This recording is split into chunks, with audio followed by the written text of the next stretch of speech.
प्यारे बच्चों, आप सब मेरे स्कूल के क्लास 9 के स्टूडेंट्स हो, तो आप अधूरे मत लेना। इस आप आगे स्वागत अभिनंदन कक्षा के। प्यारे बच्चों, दोपहर के नमस्कार। आप सबने भोजन कर लिया ना अच्छी तरह से? अब आपको पढ़ना, आपने हिंदी पढ़ी, संस्कृत पढ़ी, विज्ञान पढ़ी, अब मैं आपको गणित की दुनिया में लेके चलता हूँ। लोग कहते हैं गणित जब भी कक्षा में जाते हैं पर गणित डर लगता है, लेकिन मैं आपको गणित को कला के माध्यम से किस प्रकार पढ़ाया जाता है तो मैं आपको बताऊंगा। तो सबसे पहले मैं आपके सामने एक लोकगीत प्रस्तुत करना चाहता हूँ, जैसे कि हमारा टॉपिक है कला से इंटीग्रेटेड। तो आपने पीछे पीछे बोलना, गणित प्यारी लागे मन गणित चौथी लागे, गणित प्यारी लागे मन गणित चौथी लागे। अरे रेखा रे गणित मन, रेखा रे गणित मन गणित प्यारी लागे। चांदारे प्रकार शू, चांदारे प्रकार शू, अब कौन रेखा बनावा, गणित प्यारी लागे मन गणित चौथी लागे। रेखा रे गणित मन गणित प्यारी लागे। पेंसिल प्रकार शू, पेंसिल प्रकार शू, आयत गोला बनावा, गणित प्यारी लागे मन गणित चौकी लागे। रेखा रे गणित मन गणित प्यारी लागे। मजा आया बच्चों? अब अपनी गणित की दुनिया में चलते हैं। तो अब आपको 8 क्लास आपने पढ़ा होगा, गणित के 2-3 भाग होते हैं। गणित की किताब देखी ना आपने? तो गणित में बताइए कौन कौन से अलग अलग भाग होते हैं? शाखाएं, गणित, बीजगणित, शाबाश, बहुत अच्छा। अब आप मुझे बताइए गणित में कौन कौन सी आकृतियां होती है? बताइए भाई साहब, आप बताइए। बहुत अच्छा, त्रिभुज। तो आज अब आपको त्रिभुज के आगे के बारे में पढ़ाएंगे। तो आज हमारा प्रकरण है त्रिभुज। त्रिभुज को कला समय के हम किस प्रकार बना सकते हैं? मेरा टॉपिक है त्रिभुज। तो सबसे पहले मैं इसे नाट्य विधा आपके सामने कहा मिलूंगा, उससे पहले मैं आपको कविता के माध्यम से बताना चाहता हूं त्रिभुज क्या है। हाँ, मैं हूं एक त्रिभुज, बोलो बोलो, मैं हूं एक त्रिभुज, मेरे 3 भुजाएं होती, मेरे 3 शीर्ष होते, मेरे 3 कोण होते, मैं हूं एक त्रिभुज। तो प्यारे बच्चों, अब आप हमने जो श्याम कार्य लिखेंगे, पहला प्रकरण का शीर्षक था त्रिभुज, पहला अध्ययन बिंदु, उसके अंदर लिखे आप त्रिभुज। बोलो ऐसी, बोलो बोलो बोलो, ऐसी आकृति जो 3 रेखाखंडों से बनी हो त्रिभुज कहलाती है। आप सब नोट कर रहे हैं? आप देखिए इसके साथ ऐसे ये A B C, A B भुजा, बी सी भुजा और ए सी भुजा, शीर्ष ए, शीर्ष बी और शीर्ष सी, कोण ए, कोण बी और कोण सी। हाँ, अब मुझे आप बताइए, ये पहला हो गया, इसका आप पुनरावृत्ति। त्रिभुज में कितनी भुजाएं होती है? 3। बहुत अच्छा। अब अपन अगले टॉपिक पे चलते हैं। अगला हमारा है त्रिभुज के प्रकार। तो त्रिभुज के प्रकार के लिए मैं आपको बताना चाहता हूँ भुजाओं के आधार पर, उसको मैं आपको नाट्य विधा से बताऊंगा। नमस्कार मित्रों, मैं हूं समबाहु त्रिभुज, मेरी तीनों भुजाएं एक समान है। आगे समझ में? जैसे ये भी 40 सेंटीमीटर, ये भी 40 सेंटीमीटर और ये भी 40 सेंटीमीटर। तो अब अपन त्रिभुज को सबसे पहले आप बताओ, बोलो ऐसा त्रिभुज जिसकी तीनों भुजाएं समान हो, जिसके तीनों कोण समान हो, उसे समबाहु त्रिभुज कहते हैं। नमो नमः। मुझे समबाहु कहा जाता है। समझे का मतलब होता है दो, मेरी 2 भुजाएं समान, ये भी ए और सी भी 39 और ए और बी भी 39। ऐसे त्रिभुज जिसकी 2 भुजाएं समान हो उसे समबाहु त्रिभुज कहा जाता है। हाँ हाँ, मैं दुनिया में विशेष हूँ, मेरा सब कुछ अलग अलग है। विषमबाहु यानी सब, मेरी तीनों भुजाएं भी अलग, मेरे तीनों कोण भी अलग। तो मैं कौन सा त्रिभुज बन गया? विषमबाहु त्रिभुज।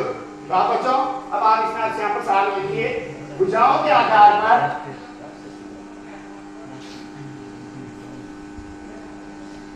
त्रिभुज के 3 प्रकार होते हैं। ठीक है, अब मैंने आपको भुजाओं का आधार बता दिया। अब इसके साथ में आपको एक कला बताना चाहता हूँ, वो है मानना कला। कौन सी? जो हमारी राजस्थान की संस्कृति है, उसके माध्यम से मैं आपको बताना चाहता हूँ मानना कला। देखिए, ये देखिए, ये मानना कला देखा आपने। हमारी जो अभी दीपावली आ रही है, बच्चे लड़कियां सब घर में तैयारी करें। मानना कैसे मनाया जाता है? जब बच्चों को पता पड़ गया कि त्रिभुज में 3 भुजाएं, 3 कोण होते हैं, तो मैं आपको मान बता रहा हूँ। देखना, सबसे पहले एक इधर बना दिया, एक इधर बना दिया, फिर इधर से एक इधर बना दिया, इधर से एक इधर बना दिया। अब इसके अंदर अपन चाहे इसके अंदर एक त्रिभुज और बना दो, ऐसा और बना दो, ऐसा और बना दो, और इनके अंदर क्या कर दो? विभिन्न प्रकार के रंग भर दो। तो ये हमारे कौन सा बन गया?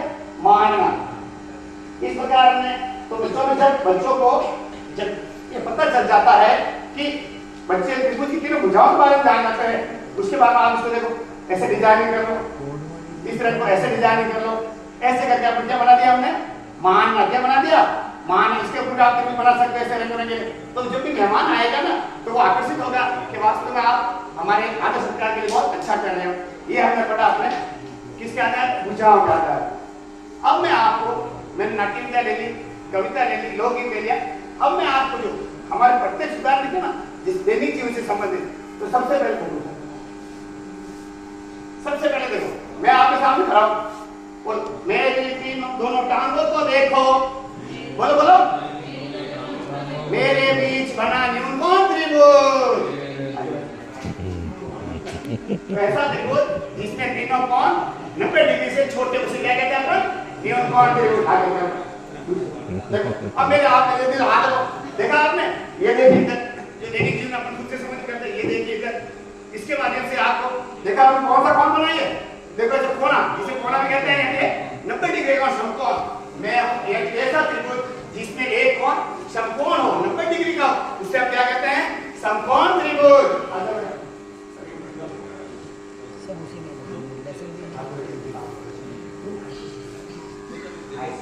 अब देखिए,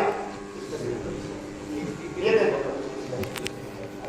ये देखो, ये कौन कैसा मान? देखो ऐसा कौन जो जिसमें ऐसा त्रिभुज जिसमें एक कोण 90 डिग्री से अधिक हो, उसको क्या कहेंगे? अधिक कोण त्रिभुज। बहुत अच्छा, तो ताली बजाइए बच्चों के लिए। अब आपको समझ आ गया। अब मैं आपको छोटा प्रश्न पूछना चाहता हूँ, उसके बाद कल मैं स्नापट सारी कर देता हूँ। तीसरा, तो कोणों के आधार पर त्रिभुज 3 प्रकार के होते हैं।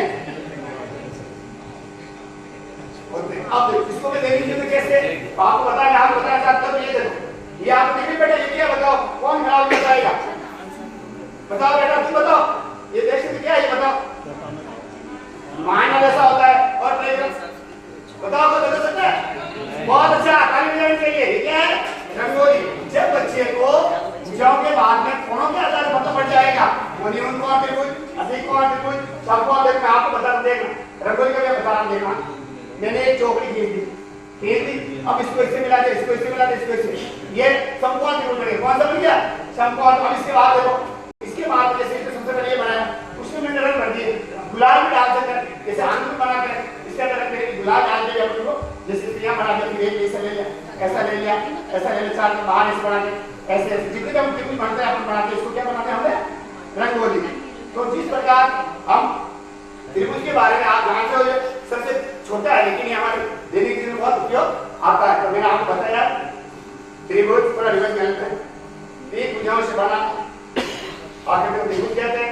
3 भुजाएं होती है, 3 शीर्ष होते हैं और 3 कोण होते हैं। ठीक है, उसके बाद अब उसके बाद कैसे छोटे, अब इसको निश्चित रूप में त्रिभुज के 3 कोणों का योग, त्रिभुज के 3 कोणों का योग, त्रिभुज के 3 कोणों का योग क्या है? त्रिभुज के 3 कोणों का कितना होता है? 180 डिग्री। कितना होता है? 1 से 50, ये 70 डिग्री से कितना होगा? 60 डिग्री। अब आपको मैं पूछ लेता हूँ, हाँ बताइए, बताओ बेटा, ऐसा इस त्रिभुज की 3 भुजाएं 7 सेंटीमीटर है, ये किस प्रकार का त्रिभुज हुआ? बहुत अच्छा, समबाहु त्रिभुज। अब मैं आपको लगा देखा, एक त्रिभुज जिसमें ये 90 डिग्री है, ये 40 डिग्री, तीसरा कोण कितना होगा? 90 40 50। बहुत अच्छा, 50 डिग्री।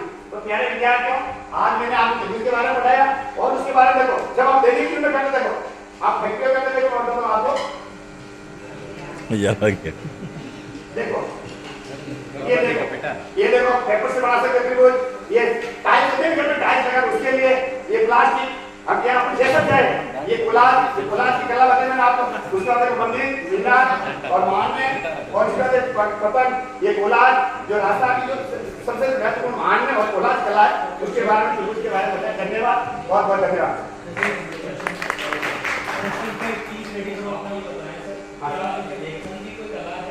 हाँ लेकिन तो बोलिए सर मैं नाराज हो गया, मैं आरएसपीसी कट गया बिल्कुल सर।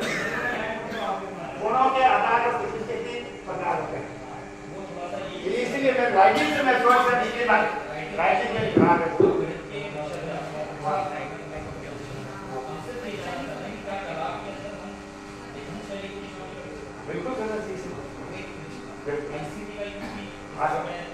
बिल्कुल सर, बिल्कुल सर, बिल्कुल सर, बिल्कुल सर, बिल्कुल। थैंक यू सर, आपका बहुत बहुत आभार।